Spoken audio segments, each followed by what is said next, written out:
So this video is going to be of a ZX81 game called Micro Mouse Goes Debugging. This is a pretty old program. You can see there 1983, and it's a high-res game. You can see there because it is loaded up.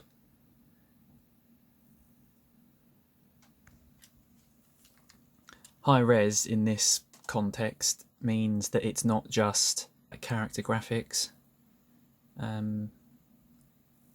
which is actually quite rare, and I don't think the system was really designed for pixel graphics. So this is quite an interesting one. I have loaded the game up, as you can see there. It does work, but it is really difficult. I just find it so damn fussy to get this machine to load anything. So now it's loaded, I'm going to do a video. I thought it had crashed because the picture went blank, but it turns out it was just producing a kind of non-standard signal whilst it was loading, which made the picture go blank. But once the game had loaded up, then it loaded up, so it's all good. So enough of that, let's play some Micro Mouse Goes Debugging. Micro Mouse Goes Debugging. That's a bit of a basic title screen, but that's to be expected. Now there's no way to plug a joystick in to a ZX81, so you always have to use the keyboard, and it really isn't the best keyboard in the world. But hey, here's the game. So I'm the little mouse at the bottom. And the idea is, you can see there it has some text in the middle. That is the program, which is an actual basic listing. And you have to put the letters back in the right place to complete the program. And you've got these little guys that steal the letters and they put them to the side just to ruin it for you. And if they touch you, they'll stun you as well.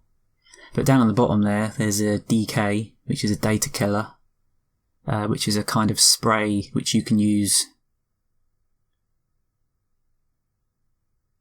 Oh, I don't know what happened there. I guess I lost a life.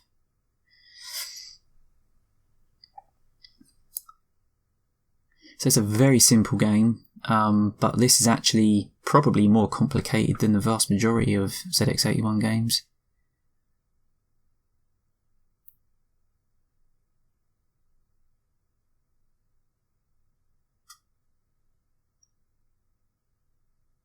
It's a little bit unfair though, because it is 2 against 1.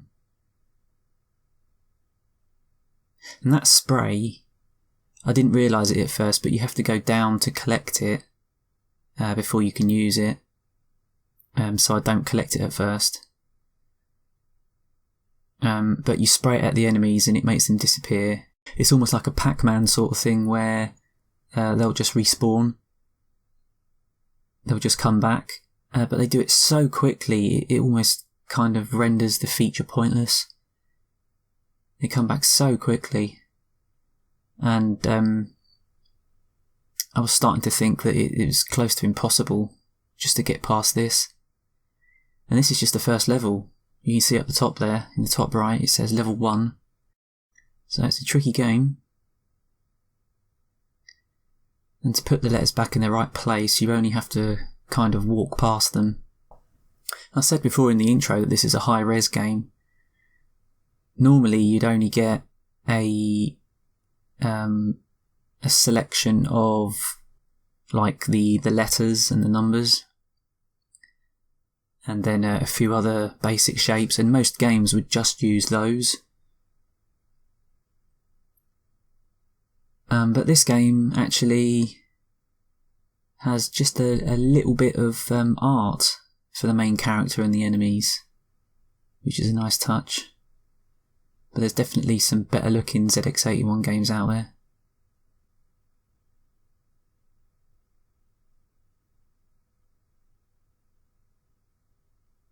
This would be much easier if I didn't have to use the ZX81 keyboard. Although I am pleased to say it doesn't crash. So you hear stories of people that talk about wobbly RAM packs. You have to have a 16K RAM pack to play most of ZX81 programs, because otherwise it's not really up to much without that extra memory. And people say that pushing down too hard on the machine actually causes it to crash, and I've never had that problem. I've actually never had that problem at all.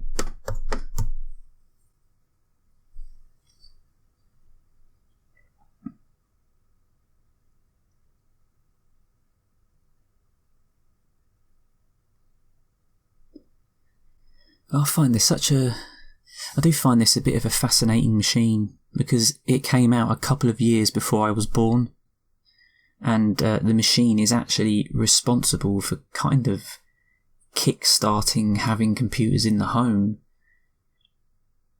because it was really, really cheap compared to other computers, and you can sort of see that it's not really capable of a whole lot. There are other computers released around the same time, but they would have cost about £200, £300, and this machine would have cost you £70, or if you wanted to put most of it together yourself, solder it together yourself, it would only cost £50. I think it was aimed at people that didn't exactly want a computer, but if they'd seen it in the shops at that price, they would sort of think, maybe I'll buy one of these and see what they can do. And it ended up selling about 1.5 million before it was discontinued. And it was only discontinued about 2 or 3 years after it was first released, because a lot of computers had quite short shelf lives at the time. It was quickly replaced by the ZX Spectrum, which ended up selling millions and millions as well. So you can see here I'm still struggling to beat this first bloody level. It's not on hard mode, this is just how it is.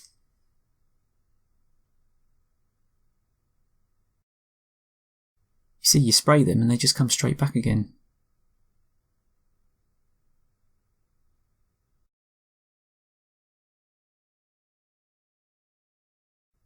I did it. Right, that's level 1. So what I did there is I killed that last guy, and that put the letter back in its right place, because he was carrying it rather than it being deposited in the corner. So level 2 is a more complicated program, and there's 4 guys this time. Actually, I'm starting to think maybe this isn't a high-res game, and they've just edited the characters.